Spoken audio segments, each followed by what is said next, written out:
দেখো কত রান্না বান্না হচ্ছে, কত কিছু কেটেছে। এখনো হয়নি। এটা হচ্ছে মাশরুম, এটা হচ্ছে আলু আর বরবটি আর গাজর দিয়ে এটা কিছু হবে জানি না।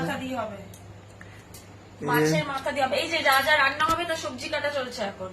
এই হচ্ছে পটল ভাজা, আর রান্নায় হবে কাঁচা লঙ্কা কাটা আছে, এখানে টমেটো, এখানে হচ্ছে আলু বরবটি। রাত্রিবেলায় বসে গেছে রান্না করতে। হ্যাঁ, রাত্রিবেলায় রান্না হবে আজকে। আলু বরবটি গাজর দিয়ে মাছের মাথা দিয়ে একটা হচ্ছে ছ্যাঁচড়া টাইপের হবে, ঠিক আছে।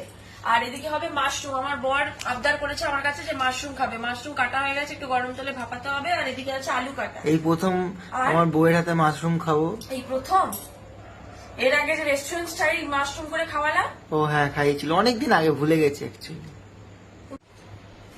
আর এদিকে হচ্ছে ছাড়ানো হচ্ছে, আদা ছাড়ানো হচ্ছে, আর এদিকে পেঁয়াজ কাটা হয়ে গেছে, এদিকে হচ্ছে রসুন ছাড়ানো হয়ে গেছে, আর ওদিকে মাছের মাথা রাখা আছে। এরপর রান্না বান্না শুরু হবে। আপাতত হাতের এই কাজগুলো করে জোগাড়জান্তি করে নি, তারপর আবার রান্না বান্না করবো, সেটাও শেয়ার করবো তোমাদের সাথে, ঠিক আছে। এবারে মাশরুমটা কি আগের বার থেকে একটু আলাদা হবে?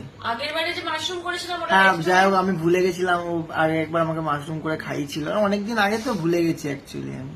হ্যাঁ, আগের বারে তো রেস্টুরেন্ট স্টাইল করে খাইয়েছিলাম। এবারে মাংসের মতো, মানে কষা মাংস যেমন হয় সেরকম করে খাবো, কষা কষা করে একটু মাখা মাখা করে খাবো।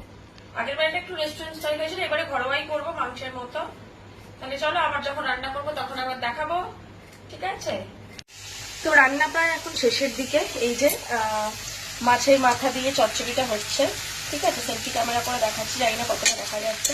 এখন কষানো চলছে মাছের মাথা দিয়ে চচ্চড়িটা, এরপর জল দিয়ে দেবো। আর এদিকে চলছে হচ্ছে মাশরুমে ছোট ছোট করে আলু দিয়ে যে মাশরুমটা করবো কষা কষা করে, তার আলুটা ভাজা।